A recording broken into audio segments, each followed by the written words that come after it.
SV news కి స్వాగతం. ముందుగా హెడ్లైన్స్. 10 ఏళ్లలో అద్భుత ప్రగతి సాధించాం. బడ్జెట్ ప్రసంగంలో రాష్ట్రపతి ద్రౌపది ముర్ము. మన ప్రభుత్వంతో లబ్ధి పొందిన ప్రతి ఒక్కరూ నాకు స్టార్ క్యాంపెయినరే. CM YS Jagan. ఫిబ్రవరిలో తిరుమలలో ధార్మిక సదస్సు. తీతీదే చైర్మన్. దేశంలో కాంగ్రెస్ పార్టీ చచ్చిపోయింది. Ex MLA Karne Prabhakar. విద్యారంగంలో ప్రభుత్వం కీలక ముందడుగు. నేడు సీఎం సమక్షంలో ఒప్పందం. నరేంద్ర మోదీ ప్రభుత్వం గత 10 ఏళ్లలో సాధించిన విజయాలను బడ్జెట్ ప్రసంగంలో రాష్ట్రపతి ద్రౌపది ముర్ము ప్రస్తావించారు. కొత్త పార్లమెంటు భవనంలో బడ్జెట్ ప్రసంగం చదివిన ద్రౌపది ముర్ము 21వ శతాబ్దంలో భారతదేశం కొత్త సాంప్రదాయాలకు తీరతేస్తుందని ఆశాభావం వ్యక్తం చేశారు. కొత్త భవనంలో ప్రభుత్వ పాలసీల గురించి సూద్భవ వాతావరణంతో చర్చ జరుగుతుందని అభిప్రాయపడ్డారు. ITR फाइल करने वाले की संख्या करीब 3 करोड़ से बढ़कर लगभग 8 करोड़ हो चुकी है और बढ़ोतरी 2 गुना से भी कहीं अधिक है। एक दशक पहले देश में केवल నాకు ఉన్నంత మంది స్టార్ క్యాంపెయినర్లు దేశంలో ఎవరికీ ఉండరు. మన ప్రభుత్వంతో లబ్ధి పొందిన ప్రతి ఒక్కరూ నాకు స్టార్ క్యాంపెయినరే. CM YS Jagan. ఉండరు అని చెప్పి కూడా ఈ సందర్భంగా తెలియజేస్తా ఉన్నాను. ఎవరో తెలుసా మీ బిడ్డకు స్టార్ క్యాంపెయినర్లు?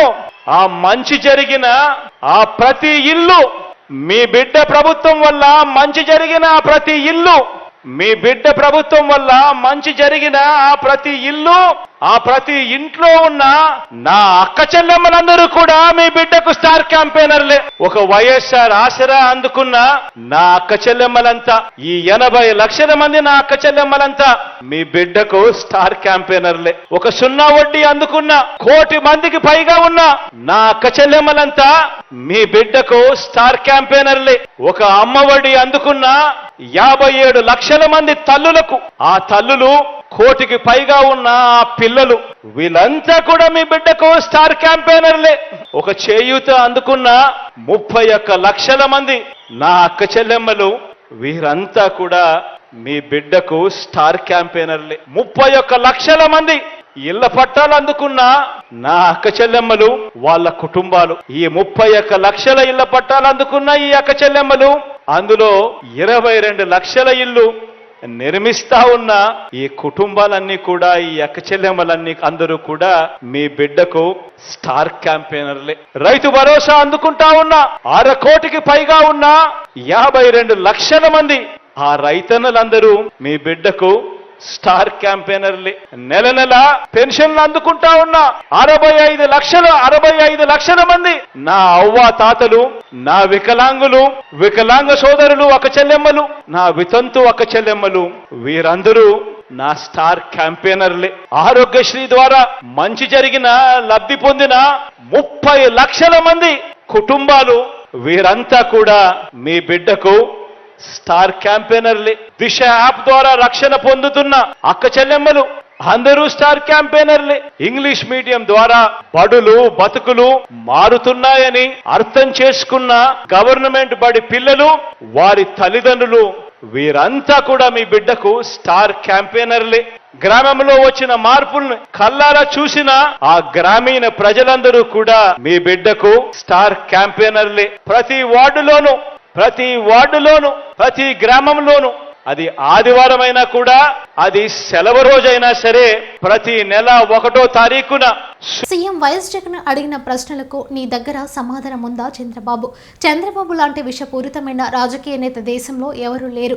ఎన్నికల్లో ఓటమి తర్వాత చంద్రబాబు, లోకేష్, పవన్ కళ్యాణ్ హైదరాబాద్ వెళ్లడానికి సిద్ధంగా ఉన్నారు. మంత్రి అంబటి రాంబాబు.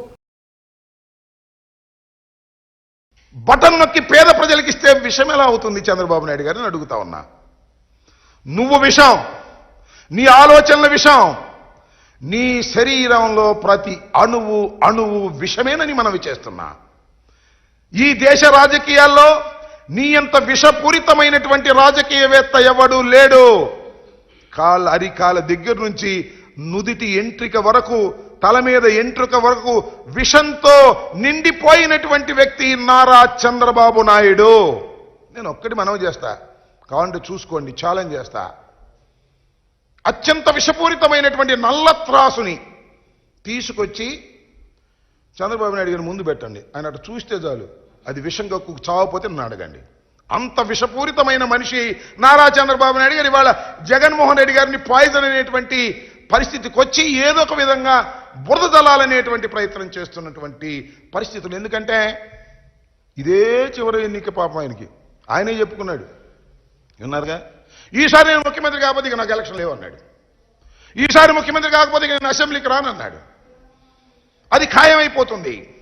అందువల్ల ఏ విధంగా అయినా సరే సబద్దాలాడి కోట్లు ఖర్చు పెట్టి జగన్మోహన్ రెడ్డి మీద విషం జల్లి ఏదో ఒక విధంగా గెలవాలనే తాపత్రయమే కనపడుతుంది తప్ప ప్రజలకు మేలు చేశాను కాబట్టి గెలవాలనేటువంటి ఆత్మస్థైర్యం లేనటువంటి వ్యక్తిగా ఇవాళ నారా చంద్రబాబు నాయుడు గారు చాలా స్పష్టంగా అర్థమవుతున్నాడనే విషయాన్ని మీ అందరికీ కాస్త చంద్రబాబు నాయుడు గారి ఉపన్యాసాలు కానీ మీటింగులు కానీ అత్యంతం పరిశీలిస్తే చాలా స్పష్టంగా అర్థమవుతుందని కూడా మనవి చేస్తున్నాం. ఎస్, ఇవాళ జగన్మోహన్ రెడ్డి గారు భీమిల్లో బహిరంగ సభ పెట్టారు. సిద్ధం అని పెట్టారు. మేము ఎన్నికలకు సిద్ధం, సర్వం సిద్ధం చేసుకున్నాం. మా 175 మంది అభ్యర్థులు సిద్ధం, 25 మంది పార్లమెంటు సభ్యులు సిద్ధం. మేము సిద్ధంగా ఉన్నాము, ప్రజలకు మేలు చేశాము, రాబోయే ఎన్నికలకు అడుగులు వేస్తున్నాము, మేము సిద్ధంగా ఉన్నాము అని చెబుతుంటే చంద్రబాబు నాయుడు గారు సిద్ధం. విద్యారంగంలో ఆంధ్రప్రదేశ్ ప్రభుత్వం ఇప్పటికే ఎన్నో సంస్కరణలు తీసుకువచ్చింది. ఇప్పుడు మరో కీలక ముందడుగు వేసింది. ప్రపంచ స్థాయిలో పోటీ పడేలా ప్రభుత్వ పాఠశాలల్లో అంతర్జాతీయ ఐబీ సిలబస్ తీసుకురానున్నారు. రాష్ట్ర ప్రభుత్వం SCERTతో అంతర్జాతీయ విద్యా బోర్డు ఐబీ భాగస్వామ్యం కాబోతుంది. దీనికి సంబంధించి ఈరోజు ముఖ్యమంత్రి వైఎస్ జగన్మోహన్ రెడ్డి సమక్షంలో ఒప్పందం జరగనుంది. ఈరోజు ఉదయం 10 గంటలకు అంతర్జాతీయ విద్యా బోర్డుతో రాష్ట్ర ప్రభుత్వ SCERT ఒప్పందం చేసుకోబోతుంది. 2025 విద్యా సంవత్సరం నుంచి ఐబీ సిలబస్లో విద్యా బోధన ప్రారంభించే విధంగా ప్రణాళికలు సిద్ధం చేస్తున్నారు. తిరుమలలో ఫిబ్రవరి 3-4 తేదీల్లో ధార్మిక సదస్సును నిర్వహించనున్నట్టు టీటీడీ చైర్మన్ భూమన కరుణాకర్ రెడ్డి తెలిపారు. పెద్ద ఎత్తున నిర్వహించే ఈ కార్యక్రమంలో 57 మంది పీఠాధిపతులు తమ సూచనలు, సలహాలు ఇవ్వనున్నారని వివరించారు. భావవ్యాప్తి కలిగించాలన్న ఒక మహత్తరమైన ఆశయంతో అనేక ధార్మిక కార్యక్రమాలను చేస్తోంది. హిందూ ధర్మ ప్రచార పరిషత్ పేరుతోటి తిరుమల తిరుపతి దేవస్థానం ప్రపంచంలో ఉన్న అన్ని ఆధ్యాత్మిక కేంద్రాల కంటే కూడా మిన్నగా ఈ ధర్మ ప్రచారాన్ని అతి గొప్పగా నిర్వహిస్తోంది. మరింతగా స్వామి వైభవాన్ని, హైందవ వ్యాప్తిని, భగవంతుని పట్ల విశ్వాసాన్ని, మతాంతీకరణలు జరగకుండా ఉండేటువంటి తత్వాన్ని, చిన్నతనం నుండే బాలబాలికల స్థాయి నుండే అందరిలోనూ కూడా ఈ తరంలో తగ్గిపోతున్నటువంటి మానవతా విలువలకి ఆధ్యాత్మికతను జోడించి మరింతగా భక్తి ఉద్యమంగా మారాలా అన్నటువంటి ఆలోచన తిరుమల తిరుపతి దేవస్థానం చేసి మొత్తం దేశంలో ఉన్నటువంటి పీఠాధిపతులందరి సహాయము, సలహాలు, సంప్రదింపులు, వాళ్ళ సూచనలతో మరింతగా ధర్మ ప్రచారాన్ని చేయటానికి కంకణం కట్టుకున్నది. అందులో భాగంగా ఫిబ్రవరి నెల 3, 4, 5 తారీఖులలో ఈ ధార్మిక సదస్సును వైభవోపేతంగా చెయ్యాలని నిర్ణయించటం జరిగింది. ఇప్పటి వరకు దాదాపు 57 మంది పీఠాధిపతులు తమ అనుగ్రహ భాషణ చేయటానికి సంసిద్ధతను వ్యక్తపరిచారు.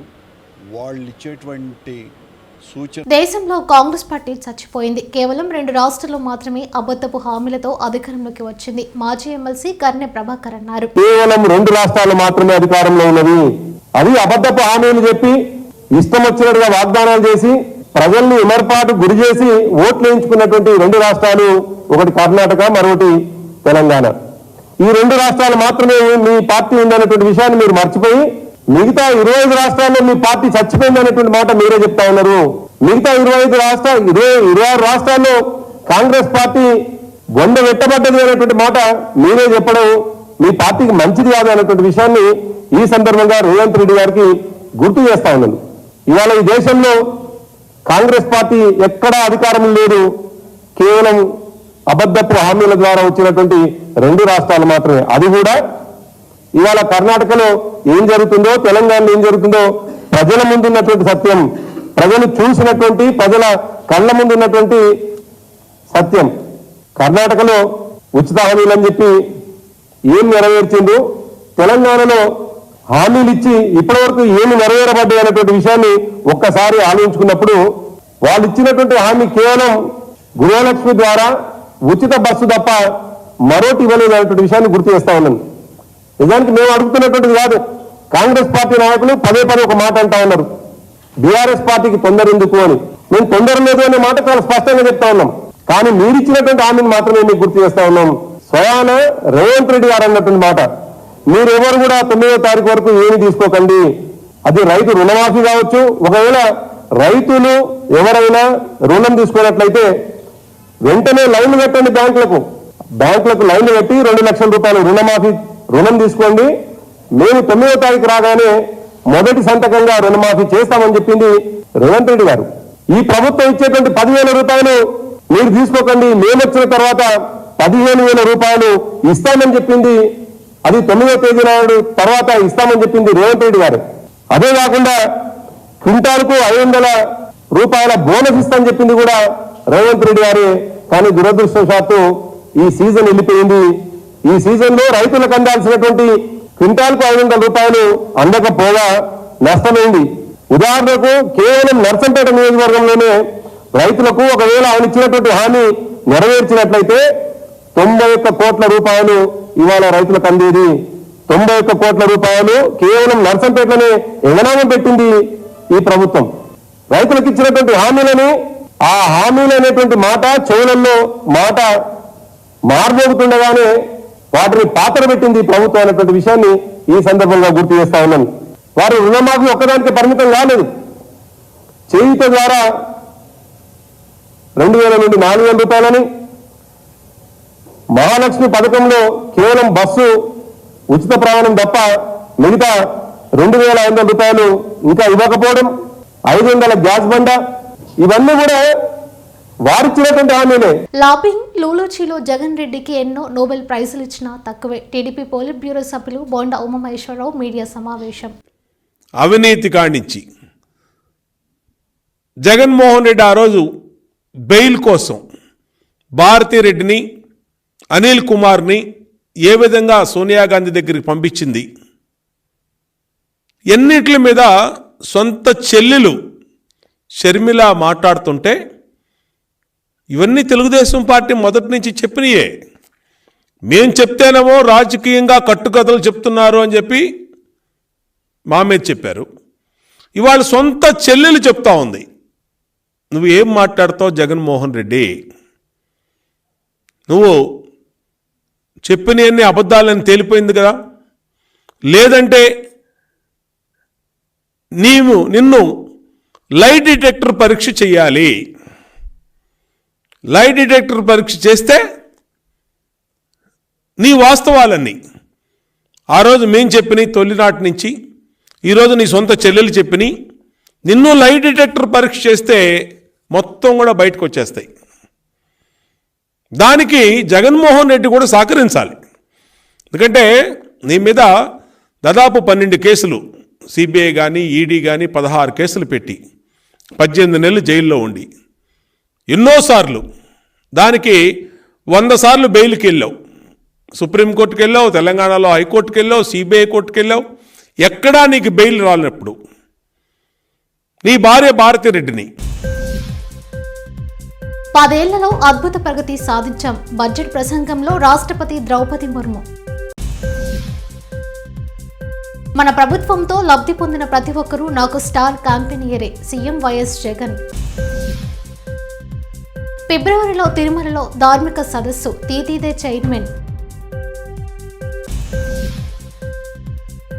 దేశంలో కాంగ్రెస్ పార్టీ చచ్చిపోయింది. Ex MLA Karne Prabhakar. విద్యారంగంలో ప్రభుత్వం కీలక ముందడుగు. నేడు సీఎం సమక్షంలో ఒప్పందం. ఇవి బులెటిన్ విశేషాలు. చూస్తూనే ఉండండి SV న్యూస్.